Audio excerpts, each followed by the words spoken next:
ஆண்டவருடைய நாம மகிமைப்படுவதாக. அன்பானவர்களே, இன்றைய வார்த்தைக்கு உங்களை அன்புடன் வரவேற்கிறேன். இன்றைய தியானத்துக்காக தானியேல் தீர்க்க தரிசன புஸ்தகம் 3வது அதிகாரம் 17வது வசனத்தை வாசிக்க கேட்போம். நாங்கள் ஆராதிக்கிற எங்கள் தேவன் எங்களை தப்புவிக்க வல்லவராயிருக்கிறார். அவர் எரிகிற அக்கினி சூளைக்கும் ராஜாவாகிய உம்முடைய கைக்கும் நீங்களாக்கி விடுவிப்பார். பாபிலோன் தேசத்து ராஜாவாகிய நேபுகாத்நேச்சார் தன்னுடைய அரசாட்சியின் நாட்களிலே ஒருமுறை 60 முழம் உயரமுள்ள ஒரு பொற்சிலையை பண்ணுவித்து பாபிலோன் மாகாணத்தில் இருக்கக்கூடிய எல்லா ஜனங்களையும் பார்த்து எல்லாரும் இந்த பொற்சிலையை வணங்க வேண்டும் என்று கட்டளையிட்டார். எருசலேமிலிருந்து சிறை கைதிகளாக கொண்டு போகப்பட்ட அனனியா, மிஷாவில், அசரியா என்பவர்கள் இந்த சிலையை வணங்குவதற்கு மறுத்தார்கள். அப்பொழுது அவர்கள் அதற்கு தண்டனையாக எரிந்து கொண்டிருக்கின்ற அக்னி சூளையிலே நீங்கள் தள்ளப்படுவீர்கள் என்று சொன்னார்கள். ஆனாலும் அவர்கள் அதற்கு அஞ்சாமல் ஆண்டவருடைய கற்பனையை கை கொண்டார்கள்.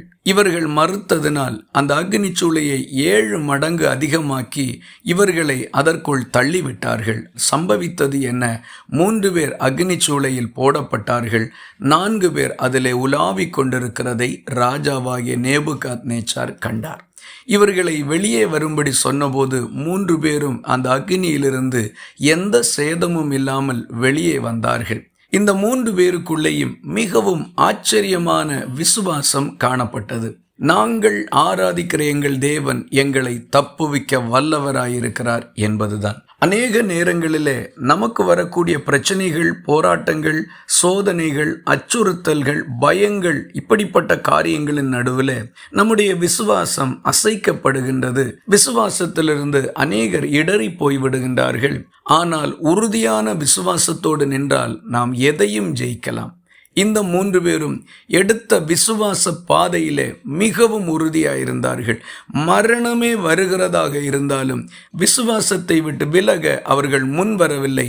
அந்த இடம்தான் விசுவாசத்தினுடைய மாபெரும் வெற்றியினுடைய திருப்பு முனையாயிருக்கின்றது. இந்த காலை வேளையிலே நம்முடைய விசுவாசங்களை சோதித்து பார்ப்போம். யாரோ ஒருவருடைய சாட்சியை கேட்கும்போது நமக்குள்ளே ஒரு விசுவாசம் உதயமாகின்றது. ஒரு எழுப்புதலின் செய்தியை கேட்கும் பொழுது நமக்குள்ளே விசுவாசம் தூண்டப்படுகின்றது. நமக்குள்ளே விசுவாசம் பிரகாசம் அடைகின்றது. இந்த 3 பேரும் இந்த காலை வேளையிலே நமக்கு ஒரு நல்ல முன்மாதிரியாக இருக்கிறார்கள். நம்முடைய விசுவாசத்தை விட்டுவிடாதிருப்போம். விசுவாசத்தில் மிகவும் உறுதியாயிருப்போம். குறிப்பாக மரணமே வருகிறதானாலும் இந்த விசுவாசத்திலிருந்து நான் விலகுவதில்லை என்கிற உறுதியான நிலைப்பாடோடு இருப்போம். ஒன்றும் நம்மை சேதப்படுத்தாது. வெற்றி சிறப்போம். இந்த வார்த்தைகள் இந்த நாள் முழுவதும் உங்களுக்கு ஒரு ஆசீர்வாதமாய் இருப்பதாக. ஜெபிக்கலாமா? எங்களை நேசிக்கிற அன்பு நிறைந்த நல்ல ஆண்டவரே, நாங்கள் உம்மை நன்றியோடு துதிக்கிறோம். ஆசீர்வாதமான இந்த நல்ல காலை வேளையிலே எங்களுடைய விசுவாசம் உறுதியுள்ளதாய் காணப்பட வேண்டும் என்று நீர் எங்களுக்கு ஆலோசனை தந்திருக்கிறதற்காக ஸ்தோத்திரம். இனி வரும் நாட்களிலே நாங்கள் உறுதியான விசுவாசத்திலே நிலை நின்று நல்ல வெற்றிகளை காண எங்களுக்கு உதவி செய்தருளும். ஜெபத்தை கேட்டதற்காக ஸ்தோத்திரம். இயேசு கிறிஸ்து மூலம் வேண்டிக் கொள்கிறோம் எங்கள் அன்புள்ள நல்ல பிதாவே, ஆமென். கர்த்தர் தாமே உங்களை ஆசீர்வதிப்பாராக.